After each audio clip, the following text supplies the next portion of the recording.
പ്രധാനപ്പെട്ട സർപ്രൈസ് പ്രിയപ്പെട്ട പ്രേക്ഷകർക്ക് നൽകുകയാണ് മലയാളികളുടെ പ്രിയപ്പെട്ട ലാലേട്ടൻ. വിഷു വിശേഷങ്ങളുമായി നമുക്കിപ്പോൾ ടെലിഫോൺ ലൈനിൽ ചേരുന്നുണ്ട്. എങ്കിൽ ആ വിഷയം ചർച്ച ചെയ്യാം. അവിടെ ചാക്കോച്ചൻ ഉണ്ടെങ്കിൽ ചാക്കോച്ചന് ഒരു വിഷു ആശംസ. എങ്ങനെയുണ്ട് അമേരിക്കയിലെ വിഷു? നിങ്ങൾ ഊഹിച്ചില്ല? ഊഹിക്ക്. അതൊക്കെ ഊഹിച്ചെടുക്കണ്ടേ?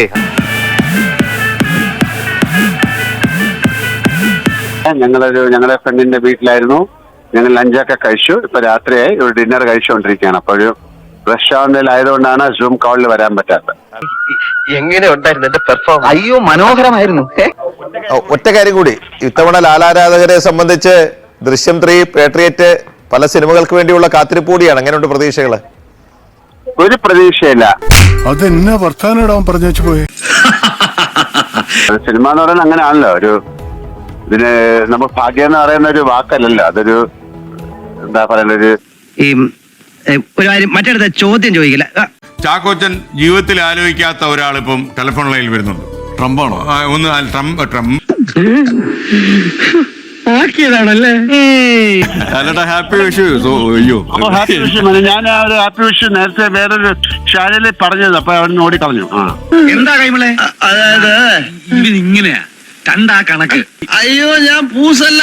ഓക്കെ ലാൽജി, നമ്മുടെ പ്രേക്ഷകരോട് ഈ പേട്രിയോട്ട് സിനിമ വരാൻ പോവാണല്ലോ, അതിനെ കുറിച്ച് എന്താ പറയാനുള്ളത്? പേട്രിയോട്ട് സിനിമ നല്ല സിനിമയാണ്, കാണൂ. അത്ര വേറെന്താ ഞാൻ പറയാണ്ട്. നിന്റെ ശബ്ദത്തിന് എന്താ ഒരു പരപരപ്പ്? സമയദോഷം, ജലദോഷം. അപ്പൊ ചാക്കോച്ചന്റെ സിനിമയ്ക്ക് ഒരു ആശംസ പറയണേ, കാര്യം അത് വിജയിക്കണം എന്നുള്ളത് നമ്മുടെ ആവശ്യമായിരിക്കാം.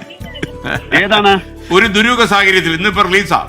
ഒരു ദുരൂഹ സാഹചര്യത്തിലല്ല നമ്മളെ കാണേണ്ടത്.